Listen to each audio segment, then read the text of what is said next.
సత్యాన్ని నేర్చుకొనడానికై, సత్యాన్ని గ్రహించడానికై మిమ్మల్ని అందరినీ కూడా ప్రేమతో ఆహ్వానిస్తూ ఉన్నాను. దేవుని యొక్క వాక్యము సత్యము. ఆ సత్యమైన వాక్యము మీరందరూ తెలుసుకొని క్రీస్తులో బలవంతులై క్రీస్తు కొరకు జీవించి క్రీస్తు రాజ్యంలో నిలిచి ఉండాలనేదే నా యొక్క తపన, నా యొక్క ఆశ. కాబట్టి ఈ యొక్క ఆత్మ సంబంధమైన ఈ యొక్క జీజస్ ఆర్మీ మిషన్ యూట్యూబ్ ఛానల్ని మీరందరూ తప్పకుండా ఫాలో చేయండి. తప్పకుండా ఈ యొక్క వీడియోస్ని లైక్ చేయండి. ఎందుకు లైక్ చేయమని చెప్తున్నానంటే, నేనేదో పెద్ద ప్రసంగికుడిని గొప్పవాడిని కాదు, కానీ మీరు లైక్ చేయడం మూలాన యూట్యూబ్ రికమెండ్ చేసి ఇంకొంతమందికి చూపించేటువంటి అవకాశం ఉంది. అంటే మీ వంతుగా మీరు ఈ పనికి ప్రోత్సహించిన వాళ్ళు అవుతారు. కాబట్టి ముందుగా ఈ వీడియో చూస్తున్న వాళ్ళు తప్పకుండా లైక్ చేసి షేర్ చేస్తారని ఆశిస్తూ ఉన్నాను. దేవుని పిల్లలు ధైర్యంగా ఉండాలనేదే నా ఆశ. దేవుని యొక్క సంఘము ప్రభు రాకడ కొరకు సిద్ధపడాలి. ఆ సిద్ధపాటు కొరకైన వర్తమానాలు అందించాలనేదే నా తపన. నేను తెలుసుకున్న సత్యాలు, నేను నేర్చుకున్న అనుభవాలు, ప్రభుతో నాకున్నటువంటి ఆ సన్నిహితమైన సంబంధాన్ని, ప్రభు నాకు ఇచ్చిన దైవికమైనటువంటి విషయాలను మీకు తెలియజేయాలని ఆశిస్తూ ఉన్నాను. ఇవన్నీ నా మాటలు కాదు సుమా, మిమ్మల్ని ప్రభు రాకడ కొరకు సిద్ధం చేసే మాటలై ఉన్నాయి. ఒకవేళ అవి మనసు నొప్పించేటువంటివైనా, ధైర్యపరిచేవైనా, ఇంకా గాయపరిచేటువంటి రీతిగా ఉన్నా అవి మీ ఆధ్యాత్మిక అభివృద్ధికి కారణాలే కానీ హానికరములు కావు అని ప్రభు పేరట మీకు తెలియజేస్తూ ఉన్నాను. మంచిది. ఈ దినాన ఒక మంచి సందేశాన్ని మీకు తెలియజేస్తాను. ప్రకటన గ్రంథం 2వ అధ్యాయం 18, 19, 20 వచనాల్లో ఉన్న వాక్య భాగాలను చదువుతున్నాను, గమనించండి. తుయితేరాలో ఉన్న సంఘపు దూతకు ఇలాగ వ్రాయుము: అగ్నిజ్వాలల వంటి కన్నులను, అపరంజిని పోలిన పాదములను గల దేవుని కుమారుడు చెప్పు సంగతులేవనగా, నీ క్రియలను, నీ ప్రేమను, నీ విశ్వాసమును, నీ పరిచర్యను, నీ సహనమును నేను ఎరుగుదును. నీ మొదటి క్రియల కన్నా నీ కడపటి క్రియలు మరెక్కువైనవని ఎరుగుదును. అయినను నీ మీద తప్పు ఒకటి నేను మోపవలసి ఉన్నది. ఏమనగా, తాను ప్రవక్తకి నన్ను చెప్పుకొనుచున్న యెజబెలు స్త్రీని నీవు ఉండనిచ్చుచున్నావు. ఈ వాక్య భాగములో చాలా అద్భుతమైన సంగతిని పరిశుద్ధాత్మ దేవుడు రాసి పెట్టాడు. ఇక్కడ ప్రకటన గ్రంథంలో 7 సంఘాలు మనకు కనబడతాయి. ఈ 7 సంఘాల్లో మనం చదువుతున్న సంఘము తుయితైరాలో ఉన్నటువంటి సంఘము. ఈ సంఘములో ఉన్న మంచి విషయాలు ఏమిటో పరిశుద్ధాత్ముడు రాసి పెట్టాడు. ఏంటంట, నీ క్రియలను, నీ ప్రేమను, నీ విశ్వాసమును, నీ పరిచర్యను, నీ సహనమును నేను ఎరుగుదును. ఈ సంఘము దేవుని కొరకు చేసేటువంటి పనుల్లో చాలా ఆసక్తి కలిగి ఉంది. అదే రీతిగా ప్రేమలోనూ ఆసక్తి కలిగి ఉంది. విశ్వాసములోనూ చాలా బలమైన విశ్వాసాన్ని కలిగి ఉంది. పరిచర్యలోనూ చాలా గొప్ప పరిచర్య చేస్తూ ఉంది. అలాగనే సహనమును, ఎంత ఓర్పును కలిగినటువంటి సంఘముగా కనబడుతుంది. మొదటి క్రియల కన్నా నీ కడబడి క్రియలు మరెక్కువైనవని ఎరుగుదును. మొదట ఆరంభంలో చాలా తక్కువ క్రియలు చేస్తూ ఉన్నప్పటికీ వారు దేవునిలో బలమైనటువంటి కార్యాలు చేయడం మొదలుపెట్టారు. మొదటి క్రియల కంటే క్రియలు పెరుగుతూ ఉన్నాయి. ఆధ్యాత్మిక జీవితంలో ఇవి చాలా ప్రాముఖ్యమైనవి. రక్షింపబడిన మొదట్లో కొన్ని క్రియలు మాత్రమే దేవుని కొరకు చేస్తారు. కానీ తదుపరి కొందరి క్రియలు ఏమవుతాయంటే దేవుని కొరకు ఎంతో త్యాగపూరితంగా వారు వ్యవహరిస్తారు. దేవుని కొరకు ఎన్నో త్యాగాలు చేస్తారు. వారిని దేవుడు దీవించునుగాక. అయితే ఇక్కడ ఇప్పటి వరకు పొగడినటువంటి లేక వాళ్ళు చేసిన విషయాలను ఒక గొప్ప విషయంగా చెప్తూ వచ్చినటువంటి పరిశుద్ధాత్ముడు అన్నాడు కదా, అయినను నీ మీద తప్పు ఒకటి మోపవలసి ఉన్నది. అయినను నువ్వు మంచిగానే పని చేస్తున్నావు, సహనాన్ని కలిగి ఉంటున్నావు, పరిచర్య చేస్తున్నావు, నీ విశ్వాసం గొప్పది, నీ క్రియలు గొప్పవి, నీవు మొదటి కంటే ఎక్కువ పనులు చేస్తూ ఉన్నావు. అయినను నీ మీద తప్పు ఒకటి మోపవలసి ఉన్నది. తప్పుని దేవుడు మోపినప్పుడు ఆ తప్పును సరిచేసుకోవడానికి కూడా దేవుడు అవకాశాన్ని ఇస్తాడు. తప్పులు మానవులు సహజంగా చేస్తారు.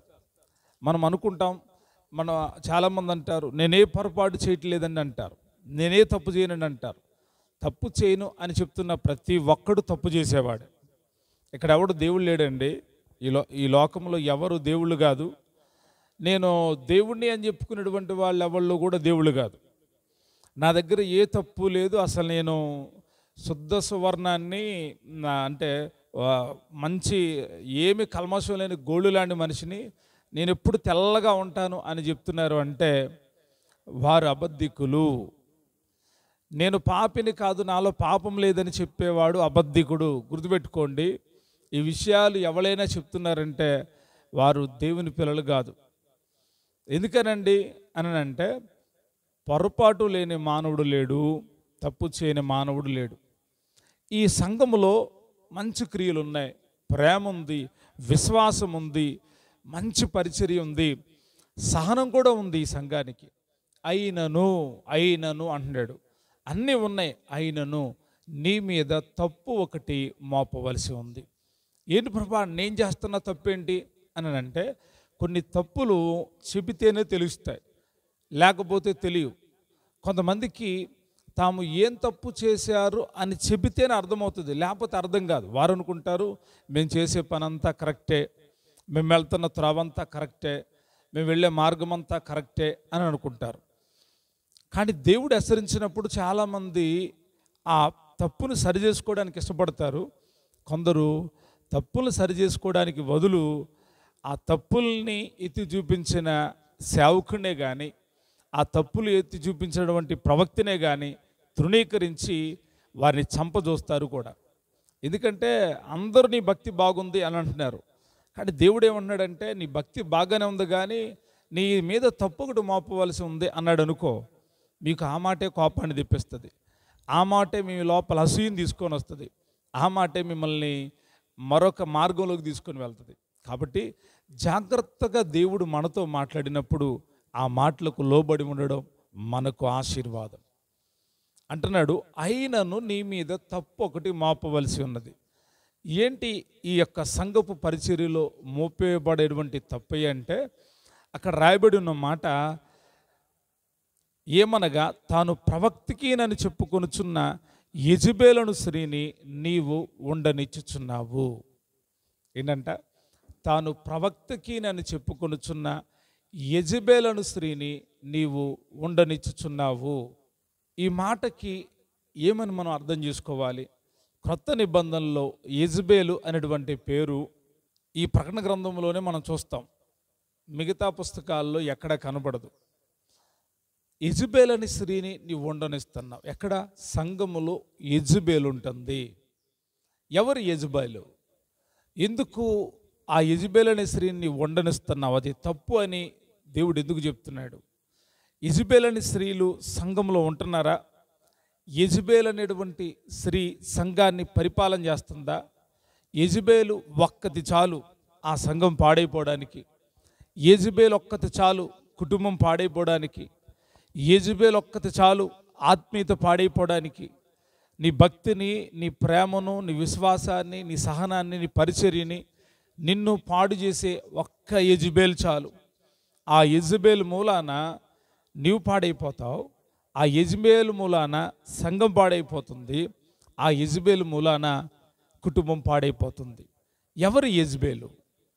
ఈ యెజబెల్ పేరుని ఎందుకు పరిశుద్ధాత్మ దేవుడు రాసి పెట్టాడు? జాగ్రత్తగా వాక్యంలో ధ్యానిస్తూ ఉన్నాం, గమనించండి. యూదా రాజు అయినటువంటి ఆహాబు భార్య పేరు యెజబెలు. యూదా రాజు అంటే ఇశ్రాయేలీయుల్ని పరిపాలించే రాజులు వేరు, యూదా రాజులు వేరు. రాజ్యము ఒకటిగా ఉన్నప్పుడు ఇశ్రాయేలు రాజ్యంగా ఉండేది. సొలొమోను తరువాత రాజ్యము రెండు భాగాలైంది. యూదా రాజ్యం వేరైంది, ఇశ్రాయేల్ రాజ్యం వేరైంది. అయితే ఇశ్రాయేలు రాజులు వేరుగా ఉన్నారు, యూదా రాజులు వేరుగా ఉన్నారు. యూదా రాజు అయినటువంటి ఆహాబు అనేటువంటి రాజు యొక్క భార్య లేక రాణి ఈ యెజబెలు. ఈమె రాణి. అయితే ఈమె సిదోనీయురాలు అని వాక్యంలో రాయబడి ఉంది. సిదోనీయులకు సంబంధించినటువంటి రాజకుమార్తె.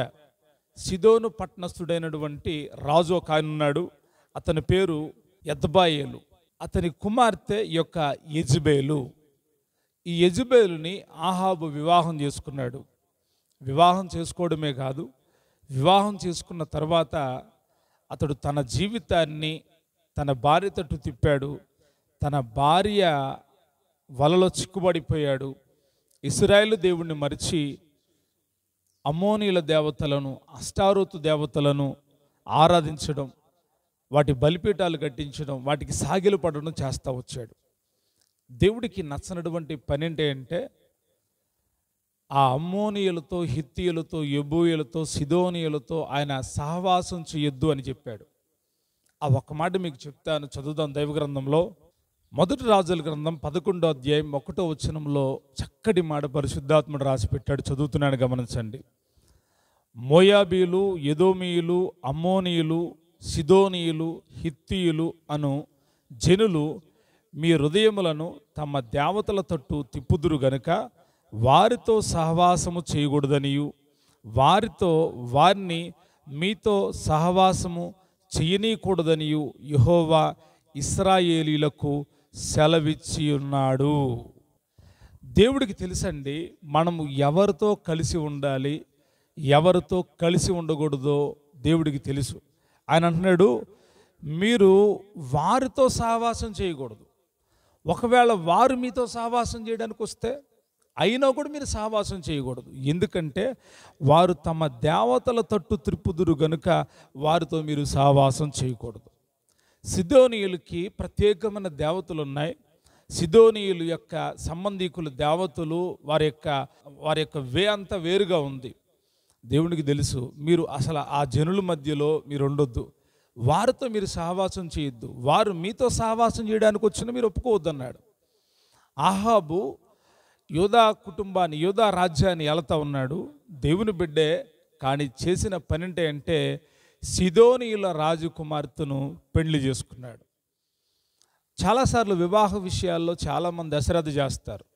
ఏమవుతుందండి, అన్యురాలైనప్పటికీ మా కుటుంబానికి వచ్చి మాకు వెలిగిస్తుంది, మా కుటుంబంలోకి వచ్చి రక్షణ ఇస్తుంది అని అనుకుంటారు. అసలే ఎలాగా కుటుంబం పతనం అయిపోయిందంటే, భక్తి గల కుటుంబమే అన్యురాలే మంచి డబ్బు ఉందని, మంచి హోదా ఉందని, మంచి కుటుంబం అని చేసుకుంటే ఆమె వచ్చి ఆ ఇంట్లో పూజలు చేయడం, ఆ ఇంట్లో తిరిగి అన్ని కార్యక్రమాలు ప్రారంభించడం మొదలు పెడుతుంది. దాని మూలాన ఆత్మీయుల సహితం పాడైపోతారు. దేవుడికి తెలుసు, దేవుడు ఈ సహవాసం చెయ్యొద్దు అని చెప్పాడంటే ఊరికే చెప్పడు. ఆయన చెప్పాడంటే చేయకూడదు. మీతో వాళ్ళతో మీకు సహవాసం ఉండకూడదు. వాళ్ళు మీతో సహవాసానికి వచ్చిన మీరు ఉండొద్దు. వాళ్ళ వల్ల నీకు నష్టం కలుగుతుంది. సహవాసం చాలా ప్రాముఖ్యమైంది. ఎవరితో పడితే వాళ్ళతో సహవాసాన్ని చేయకూడదు. ఎవరితో పడితే వాళ్ళతో సహవాసం చేయడం మూలాన వారి ఆలోచనలు ఆ మనుషులకు వచ్చేస్తాయి. నేను ఆత్మీయుడిని, నేను ఆత్మీయులతో సహవాసం చేసినప్పుడు ఆత్మ సంబంధమైన ఆలోచనలు కలిగి ఉంటాను. నేను శరీర సంబంధులతో సహవాసం చేసినప్పుడు, శరీర సంబంధమైన విషయాలు కలిగిన వాళ్ళతో సహవాసం చేసినప్పుడు నేను శరీర సంబంధమైన కార్యాలలో మునిగి తేలుతూ ఉంటా, శరీర సంబంధమైన కార్యాలను ప్రోత్సహిస్తూ ఉంటా. ఆహాబు దేవునికి విరోధమైపోయాడు. తన పితరుల కంటే బహు చెడ్డగా మారిపోయాడు. చెడు ప్రవర్తన కలిగి ఉన్నాడు. మరి పోనీ భార్య అన్న మంచిదా అంటే భార్య మంచిది కాదు. యెజబేలు మామూలుది కాదు. ఎందుకని గౌరవించి మాట్లాడతలేదు అంటే, యెజబేలు అనే స్త్రీ ఆధ్యాత్మిక జీవితాన్ని పాడు చేసేది. యెజబేలు అనే స్త్రీ సంఘాన్ని పాడు చేసేది. కాబట్టి యెజబేలు గారు అంటలేదు. ఈ యెజబేలు మూలాన ఎంత నష్టమో. ఈ యెజబేలు ఉన్న గుణం మామూలు గుణాలు కాదు. యెజబేలులో ఉన్నటువంటి ప్రాముఖ్యమైన సంగతులను నేను మీకు తెలియజేస్తాను, జాగ్రత్తగా గమనించండి. యెజబేలు యొక్క జీవితాన్ని గమనించినప్పుడు, యెజబేలు అంటే వాక్యంలో రాయబడి ఉంది, యెహోవా ప్రవక్తలను చంపేస్తూ ఉంది. అంత మాత్రమే కాదు, బయలుదేవత ప్రవక్తలను, అషారాదేవి ప్రవక్తలను పోషిస్తూ ఉంది. వినడానికి ఆశ్చర్యంగా ఉంది కదూ. దేవుని యొక్క ప్రవక్తలనేమో చంపిస్తూ ఉంది, బయలుదేవతా ప్రవక్తలను, అషారాదేవి ప్రవక్తలను పోషిస్తూ ఉంది. దేవుని పిల్లలు బాగా గమనించాలి. మనము దేవుని ప్రవక్తలను పోషించాలి, సైతాను సంబంధికుల్ని అణిచివేయాలి. అది దేవుడి యొక్క ఉద్దేశం. కానీ యెజెబెల్ ఏం చేస్తుందో తెలుసా? దేవుని ప్రవక్తలనే చంపుతుంది. ఎందుకని అంటే దేవుని ప్రవక్తలు ఏది చెప్పినా అది జరుగుతుంది. దేవుని ప్రవక్తలు శక్తివంతమైనటువంటి వాళ్ళు. ఆహాబు యొక్క మనసును మార్చడానికి, ఆహాబును దేవుని తట్టు తిప్పడానికి వారు ఎన్నో ప్రయత్నాలు చేస్తూ ఉన్నారు. అది ఆ రాణికి నచ్చట్లేదు. ఎందుకంటే యెహోవా దేవుని యొక్క మాటలు నిరర్ధకం కావు. ఆయన చెప్పిన మాటలు నెరవేర్చబడతాయి, ఆయన చెప్పినట్లుగా జరుగుతాయి. కాబట్టి ఆ దేశంలో ప్రవక్తలను ఉండకుండా యెహోవా ప్రవక్తలను చంపివేస్తూ ఉంది. ఈ దుర్మార్గమైనటువంటి పని యెజెబెలు చేస్తుంది. ఇప్పుడు కూడా గమనించండి, చాలామంది దేవుని పిల్లలే యెజెబెల్ లాగా ప్రవర్తిస్తూ ఉన్నారు. దేవుని యొక్క సేవకులను చంపుతూ ఉన్నారు. దేవుని యొక్క సేవకుల్ని అణగద్రొక్కుతూ ఉన్నారు. వారికి నచ్చిన వారిని పోషిస్తూ ఉన్నారు. సైతాను సంబంధికుల్ని ఈరోజు చాలా సంఘాలు పోషిస్తూ ఉన్నాయి. వారు దేవుని ఆత్మ కలిగిన వాళ్ళు కాదు, వారు దైవ చిత్తాన్ని గుర్తెరిగినటువంటి వాళ్ళు కాదు. దేవుని పేరట ప్రజలను మోసగిస్తున్న అబద్ధ ప్రవక్తలు వారిని ఈరోజు చాలామంది పోషిస్తున్నారు.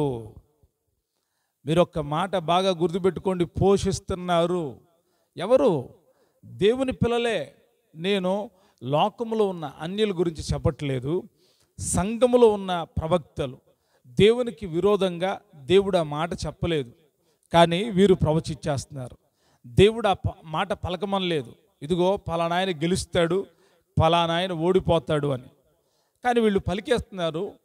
ఆ పలికినవి ఆ సంఘములోనే కాకుండా యూట్యూబ్లో పెడుతున్నారు, ఫేస్బుక్లో పెడుతున్నారు, ఇన్స్టాగ్రామ్లో పెడుతున్నారు. ఇంకా వాళ్ళకి సోషల్ మీడియా ఏదైతే ఉందో అన్నిట్లో పెడుతున్నారు. చూడండి, మొన్న కొందరు సేవకులు ప్రవచించిన ప్రవచనాలు చూపించి ఎంతమంది ఎన్ని రకాలుగా మాట్లాడారో. మీ దేవుడు చెప్పాడు కదా, ఏమైంది అని వాళ్ళకి చెప్పాడా? నిజంగా దేవుడు అలాగ చెప్పమని చెప్పాడా? వీళ్ళు సోది చెప్పేటువంటి సోది ఆత్మ గల్లవాళ్ళు. ఏదో 10 ప్రవచనాలు చెప్తే ఒకటి నెరవేర్చబడుతుంది, 10 నెరవేర్చబడట్లా. ప్రభుపేట నేను చెప్తున్నాను, దేవుడు పలకమన్న విషయాన్ని పలకాలి. ఆయన నేరుగా విషయాన్ని చెప్తాడు. ప్రవక్తల నోట పలికించింది ఆయన నెరవేరుస్తాడు. నెరవేర్చకపోతే ఆ ప్రవక్తలు చెప్పాలి, మేము యెహోవా నామమును బట్టి పలికలేదు, మా సొంత ఉద్దేశంతో పలికాము, కాబట్టి అది నెరవేర్చబడలేదు అని చెప్పాలి. కానీ మళ్ళీ ఇంకొక తప్పు చేయడానికి ఇంకొక దర్శనాన్ని, ఇంకొక మాటను కలిపి మేము ఇలాగనలేదు అలాగనలేదని లాజిక్లు మాట్లాడకూడదు. అది దేవుడికి ఇష్టం ఉండదు. పొరపాటు చెప్పావా, తెలియక పొరపాటున ఆవేశంలో చెప్పావా? ఇప్పుడు చాలామంది నాతో మాట్లాడిన మాటలు, మరి ఆయన గెలుస్తానని చెప్పారు కదండి, ఆయన గెలుస్తానని చెప్పారు కదా, ఏమైంది అండి నేను అప్పుడు చెప్పాను, వాళ్ళు ఉద్రేకంలో చెప్పారండి, అభిమానంలో ఉండి చెప్పారు. ప్రార్థన చేసి చెప్పారు కదా, ప్రార్థన చేసి చెప్తారండి. ప్రవక్తలు ప్రవచనాలు చెప్పేది ఎలా చెప్తారు? ప్రార్థన చేసేవాళ్ళే అబద్ధాలు చెప్పేది. సైతానుడు పలికెత్తున్నాడు. కాబట్టి గుర్తుపెట్టుకోండి, యెజెబెలు సంఘంలో ఈరోజు తాండవం చేస్తుంది. ఆ రోజు యెజెబెలు ప్రవక్తలను చంపించినట్లుగా ఈరోజు స్వచ్ఛమైన వాక్యాన్ని బోధించేటువంటి బోధకుల్ని సంఘము నాశనం చేస్తుంది. ఎవరిని పోషిస్తుంది సంఘం? అబద్ధ బోధలు చేసే వాళ్ళని పోషిస్తుంది, మోసగాళ్ళను పోషిస్తుంది, దుర్మార్గుల్ని పోషిస్తుంది, దేవుడికి విరోధమైన సేవను చేస్తున్న వాళ్ళని పోషిస్తుంది సంఘం. మరి నిజాయితీగా ఉండే వాళ్ళను సంఘం పోషిస్తుందా? ఎందుకంటే నిజమైన సేవ చేసేవాళ్ళు అడుక్కోరు, మాకు ఇది చేయండి అది చేయండి, మేము ఏదో చేసేస్తున్నాం చేయండి అని చెప్పి అడగరు. వారికి దేవుడే సమయోచిత సహాయాన్ని అందిస్తాడు. కాబట్టి దేవుడే వారిని పోషిస్తాడు, దేవుడే వారిని బ్రతికిస్తాడు కూడా. యెజెబెలు యొక్క ఆత్మ ఏంటి అంటే మంచిగా సేవ చేసే వాళ్ళని చంపివేయడం, నిజమైన ప్రవక్తలను చంపివేయడం. ఎవరిని పోషిస్తూ ఉంది? బయలుదేవతలను, అశారీదేవి ప్రవక్తలను వారిని పోషిస్తూ ఉంది. ఈరోజు ప్రియ దేవుని బిడ్డలారా గమనించండి, మీ పరిస్థితి ఎలాగుంది? మీరు ఎవరిని పోషిస్తూ ఉన్నారు? మీ సంఘము ఎవరిని పోషిస్తూ ఉంది?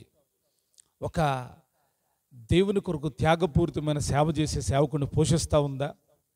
దేవుని కొరకు యథార్థంగా మాట్లాడుతున్న సేవకుని పోషిస్తూ ఉందా? అటువంటి వారిని పోషించకుండా వారిని నాశనం చేస్తూ ఉండేటువంటి బ్రతుకు నీలో ఉంటే నీ లోపల యెజబెల్ ఆత్మ పనిచేస్తుంది. యెజబెల్ ఆత్మ పనిచేస్తుంది. ఒక ఆమె అంటుంది, ఎందుకంటే ఆయనకి దర్శనభాగాలు ఇవ్వడం?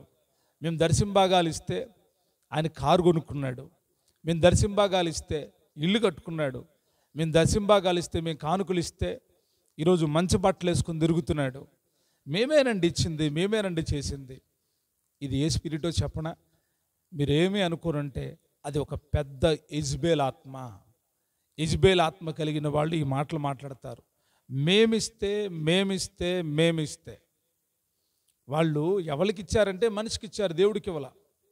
యెజబెల్ ఆత్మ కలిగిన వాళ్ళు ఇలాగే మాట్లాడతారు. కానీ దేవుని ఆత్మ కలిగిన వాళ్ళు అలాగ మాట్లాడరు అనుకోండి. ప్రియ దేవుని బిడ్డలారా గమనించండి, మంచి వాళ్ళని పోషించండి. వాళ్ళ బ్రతకడం కొరకు మీరు వాళ్ళకి సహాయం చేయండి. కష్టపడి దేవుని కొరకు అనారోగ్యమైన, వ్యాధైన, బాధ అయినా, కష్టమైన, కన్నీళ్ళైన ఆ పనిలో నిలిచి ఉండి ప్రభు కొరకు పనిచేయాలని రేయనక పగలనక ప్రభు కొరకు, సంఘం కొరకు ఆలోచిస్తూ దేవుని కొరకు పనిచేస్తున్న వారిని సన్మానించండి, వారిని పోషించండి. ఆశీర్వాదం కలుగుతుంది. యెజబెల్ ఆత్మ పోషించట్లేదు, ప్రవక్తలను చంపుతుంది. రెండవదిగా మనం గమనిస్తే యెజబెల్లో ఉన్నటువంటి భయంకరమైన స్పిరిట్ ఏంటి అంటే తన స్వార్థం కోసం ఏదైనా చేయగలదు యెజబెల్. ఆహాబు యొక్క నగరును ఆనుకొని ఒక తోట ఉందంట. ఆ తోట నాబోతుది. నాబోతు చాలా మంచిగా ఆ తోటను పెంచుకుంటున్నాడు. అయితే ఆహాబు కన్ను ఆ తోట మీద పడింది. నాబోతును పిలిపించి అడిగాడు, ఇదిగో నాబోతు, నాకు ఈ తోట కావాలి అని అంటే ఆయన అన్నాడు, రాజా, ఈ తోట నా పిత్రార్జితం, నేను దీన్ని అమ్మలేను అని చెప్పాడు. అయితే ఆహాబు కొంత కలత చెందిన వాడే ఇంటికి వెళ్ళాడు. ముఖం చిన్నబోయింది. యెజబెల్ అడుగుతుంది, ఏమైందయ్యా, ఏంటి చిన్నబోయావు? ఏమీ లేదు, ఇలాగా నాబోతుని తోట అడిగాను, అతడేమో తండ్రి పిత్రార్జితం, పితరుల పిత్రార్జితం నేను ఇవ్వలేను అంటున్నాడు. ఆ తోట నాకు కావాలి అని అంటే యెజబెల్ అంది కదా, నీకెందుకు, శుభ్రంగా మంచిగా తిని పడుకో, ఆ తోట నీదే ఇద్ది అని అంది. అర్థం కాలేదు ఆహాబుకి. ఏం చేసిందో తెలుసా? త్వరగా తన దగ్గర ఉన్న పనివాళ్ళని పిలిచింది. నాబోతు ఆ పట్టణానికి సంబంధించి ఉన్న వారికి ఒక లేఖ పంపింది. నాబోతుని ఉపవాస దినం పెట్టి అతడు రాజును దూషించాడని చెప్పి రాళ్లతో కొట్టి చంపండి అని వారికి పత్రిక రాసిస్తే వారు అది అమలు చేశారు. నాబోతుని కొట్టి చంపితే నాబోతు యొక్క రక్తము కుక్కలు నాకినాయి. ఎలాగా?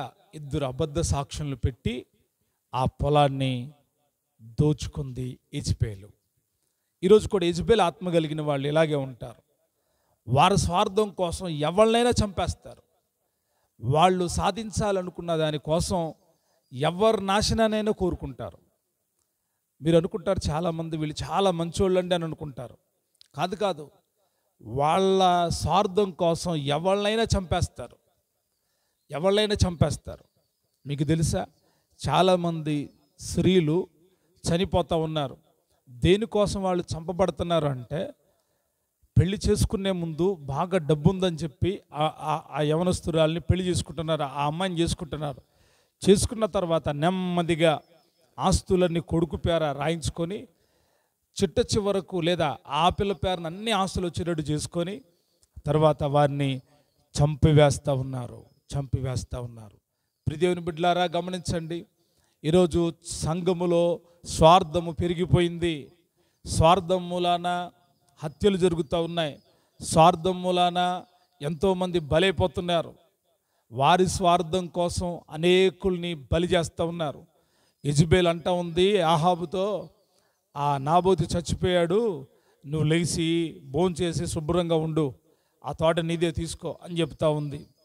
ఆహాబు దైవ భయం లేనివాడు, చెడుని జరిగించడానికి ఒప్పుకున్నాడు. వాక్యంలో రాయబడి ఉంది, యెజెబెల్కి అమ్ముడు పోయాడు అని రాయబడి ఉంది. యెజెబెల్ యొక్క మాటలకి యెజెబెల్కి అమ్ముడు పోయాడంట. దేవుని బిడ్డవైన నీవు లోకానికి అమ్ముడు పోతున్నావేమో, డబ్బుకి అమ్ముడు పోతున్నావేమో. జాగ్రత్త, దేవుడు ప్రతి ఒక్కడి చూస్తూ ఉన్నాడు. యెజెబెల్ని ఆయన విడిచిపెట్టలేదు, యెజెబెలుతో ఉన్నవారిని ఆయన విడిచిపెట్టలేదు. ప్రతి ఒక్కరికి ఆయన తీర్పు తీర్చేటువంటి దేవుడై ఉన్నాడు. ఏలియా ప్రవక్త ద్వారా చెప్పాడు, ఏ నాబోతు రక్తము కుక్కలు నాకినియో అదే నాబోతు రక్తం రాజా నిన్ను నీ కుటుంబాన్ని చూస్తాయి, శాపంగా మారుతాయి, ఇవే కుక్కలు మీ రక్తాన్ని నాకుతాయి అని చెప్పాడు. అదే రీతిగా జరిగింది. ప్రియదేవుని బిడ్డలారా గమనించండి, యెజెబెలు ఆత్మ మంచిది కాదు. యెజెబెలు ఆత్మ భయంకరమైన ఆత్మ. స్వార్థము నీలోకి వస్తే నువ్వు అనుకున్నది జరగట్లేదని చెప్పి అబద్ధాలతో ఏదో చేయాలని నువ్వు ప్రయత్నం చేస్తే, ఆ అబద్ధాల మూలాన ఎవరికి నష్టం కలిగిందో ఆ నష్టానికి రెట్టింపు నష్టం నువ్వు పొందుకుంటావు. జాగ్రత్త సుమా, దేవుడు అన్నిటిని చూస్తున్నాడు. ఇద్దరు అబద్ధ సాక్షులను పెట్టి రాజును దూషించాడు అని చెప్పి అబద్ధం చెప్పి రాళ్లతో కొట్టి చంపించింది. ఈరోజు కూడా చాలామంది అబద్ధాలు మాట్లాడడానికి, అబద్ధ సాక్ష్యాలు చెప్పడానికి ఏ మాత్రం వెనుకం చేయట్లేదు. అబద్ధ సాక్ష్యం మంచిది కాదు. అబద్ధ సాక్ష్యం చెప్పేవాళ్ళు యెజెబెల్ ఆత్మ గల్లవాళ్ళు. నిజం మాట్లాడాలి, వాస్తవాలు మాట్లాడాలి. కానీ అబద్ధాలు మాట్లాడుతున్నారంటే యెజెబెల్ ఆత్మ కలిగిన వాళ్ళు. ఇది రెండవ విషయం. మూడో విషయం ఏంటి అంటే, ప్రకటన గ్రంథంలో రాయబడి ఉంది కదా, అది జారత్వం చేయడానికి, విగ్రహములకు బలి ఇచ్చిన వాటిని తినుటకు అది నా దాసులకు బోధిస్తూ ఉంది, టీచింగ్ చేస్తూ ఉంది. యెజెబెల్ ఏం చేస్తూ ఉంది, ఏమని బోధ చేస్తూ ఉందంటే, ఏం పర్వాలేదు అమ్మాయి, జారత్వాన్ని ప్రోత్సహిస్తూ ఉంది. జారత్వాన్ని ప్రోత్సహించే స్త్రీలు ఎక్కువ మంది ఉన్నారు. సంఘాన్ని పాడు చేసే యెజెబెల్ ఆత్మ కలిగిన వాళ్ళు ఎవరై అంటే జారత్వాన్ని ప్రోత్సహించేవాళ్ళు, పాపాన్ని ఖండించరు వాళ్ళు. అక్రమ సంబంధాలు పెట్టుకొని బ్రతుకుతూ ఉంటే వారిని హెచ్చరించరు. వాళ్ళ తీరును వాళ్ళ పానీలే, మారతారులే అని చెబుతారు. పిల్లలు విచ్చలవిడితనంగా ప్రవర్తిస్తూ ఉంటే వారిని గద్దించరు, వారిని ప్రోత్సహిస్తారు. చాలా జాగ్రత్తగా వింటున్నారా? ఈరోజు సంఘములో జారత్వం కలుగుతుంది. కొరింథీ సంఘము గురించి పౌలు గారు అంటాడు, మీలో జారత్వం కలిగిందని నేను విన్నాను. ఒకడు తన తండ్రి భార్యను ఉంచుకున్నాడంట. అబ్బో, ఎంత భయంకరమైన జారత్వం నేను చూడలేదంటాడు. దేవుని పిల్లలు గుర్తుంచుకోవాలి, జారత్వం అనే పాపం నిన్ను అపవిత్రతలోనికి తీసుకొని వెళ్తుంది. నిన్ను పరిశుద్ధురాలుగా ఉండనివ్వదు.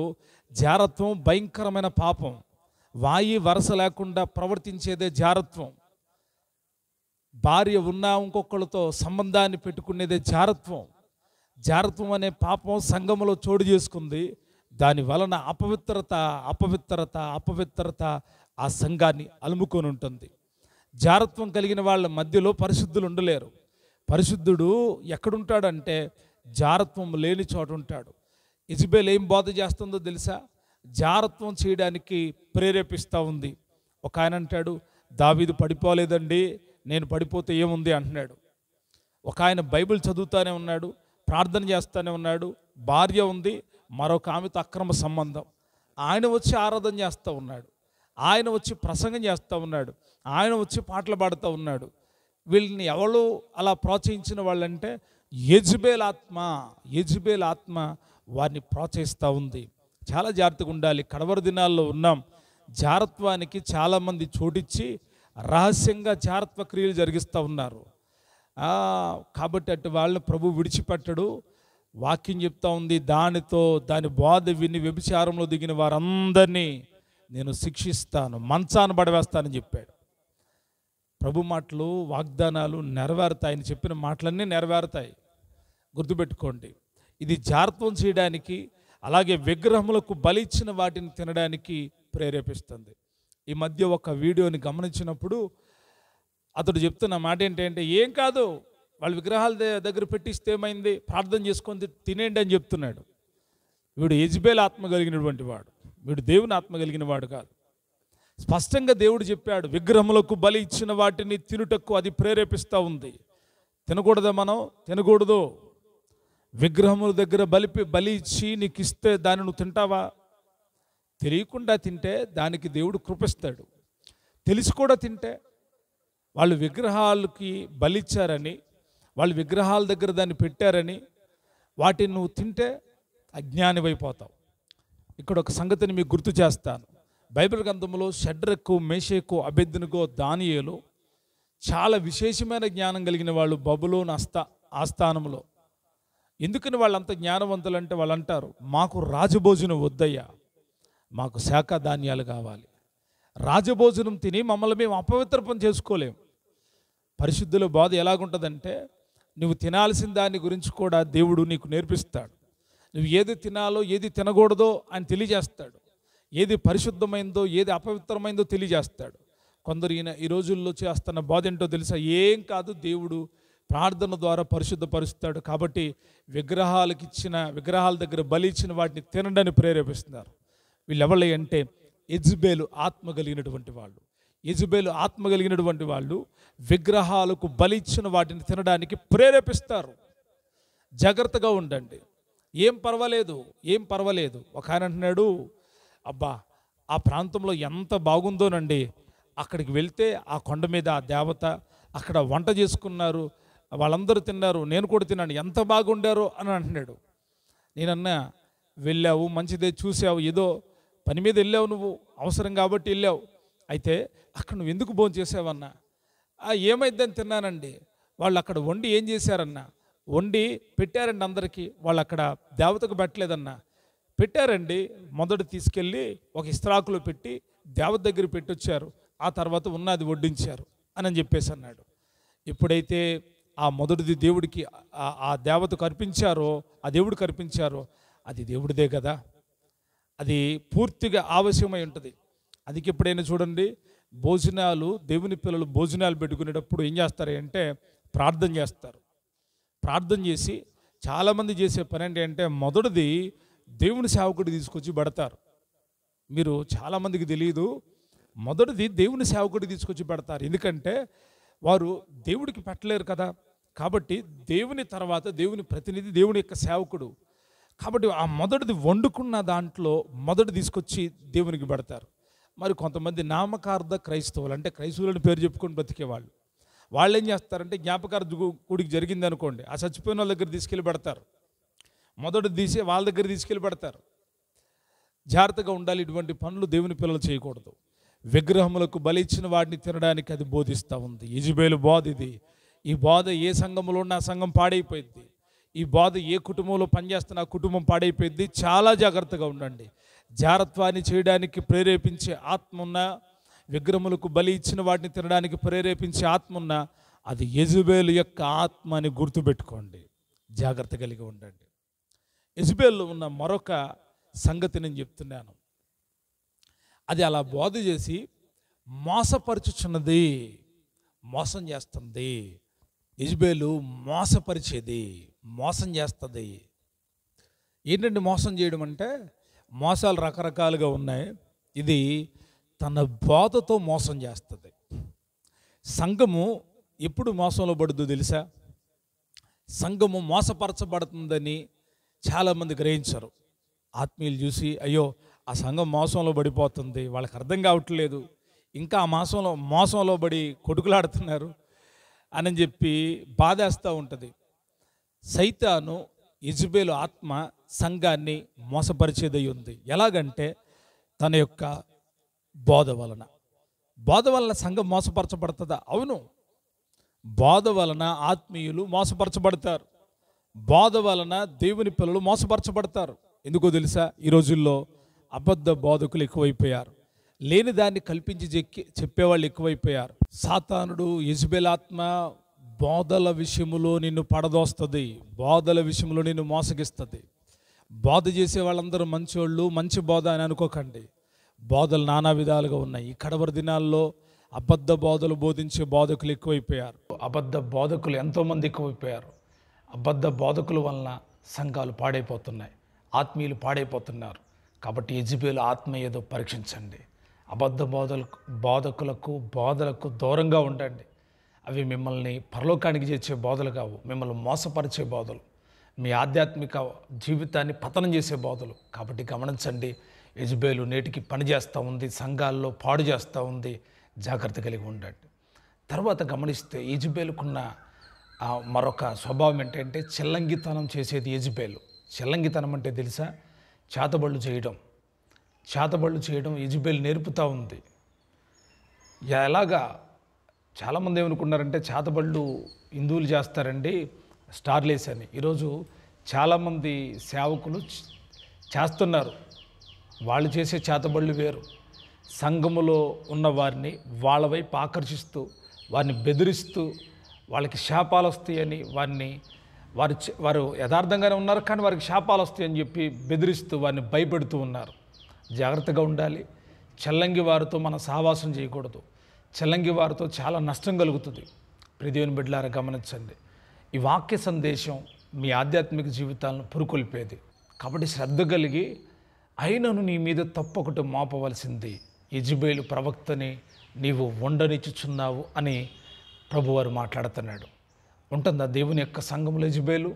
నువ్వు ఉంటున్న సంఘంలో యెజెబెలు పనిచేస్తుంది అంటే అర్థం ఏంటంటే అక్కడ మోసం జరుగుతుంది, అక్కడ దేవుని ప్రవక్తలు పోషించబడట్లేదు, అక్కడ దేవుని ప్రవక్తలు నాశనం చేయబడుతున్నారు, అక్కడ దేవుని ఆత్మకు విరోధమైన ఉపదేశాలు జరుగుతున్నాయి, దేవుడికి వ్యతిరేకమైనటువంటి పనులు చేయడానికి యెజెబెలు ఆత్మ ప్రేరేపిస్తూ ఉంది, చెల్లంగితనాన్ని ప్రేరేపిస్తూ ఉంది, జారత్వాన్ని ప్రేరేపిస్తూ ఉంది, విగ్రహములకు బలిచ్చిన వాటిని తినడానికి ప్రేరేపిస్తూ ఉంది.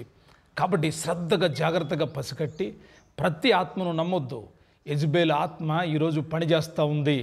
సంఘములో మంచి సంఘమే, అయితే క్రియలు బాగున్నాయి, ప్రేమ బాగుంది, విశ్వాసం బాగుంది, సహనం బాగుంది, పరిచర్య బాగుంది, కానీ యెజెబెలు అనే స్త్రీని ఉండనిస్తూ ఉన్నారు. యెజెబెలు అనే స్త్రీ ఉంటే సంఘం పాడైపోతుంది. స్వార్థం ఎప్పుడైతే ఆ సంఘములో చోటు చేసుకుంటుందో ఆ సంఘము పతనానికి కారణమవుతుంది. జాగ్రత్త కలిగి ఈ వినిన ఉపదేశాన్ని శ్రద్ధతో విని, జాగ్రత్తగా విని ఆధ్యాత్మిక జీవితాలు కట్టుకుంటారని ఆశిస్తూ ఉన్నాను. ఈ మాటల ద్వారా దేవుడు జ్ఞానోదయాన్ని కలిగించి యెజెబెలు ఆత్మపై గొప్ప విజయాన్ని అనుగ్రహించునుగాక. యెజెబెలు ఆత్మ సంఘంలో పనిచేయకూడదు, అది మన పతనానికి గుర్తు. కనిపెట్టండి, అటువంటి సంఘాల నుంచి దూరమయ్యి పరిశుద్ధ సంఘంగా ఉండే సంఘాలకు మీరు చేరుకొని అక్కడ నిలిచి ఉందురుగాక. దేవుడు అట్టి జ్ఞానాన్ని ఇచ్చి నడిపించునుగాక.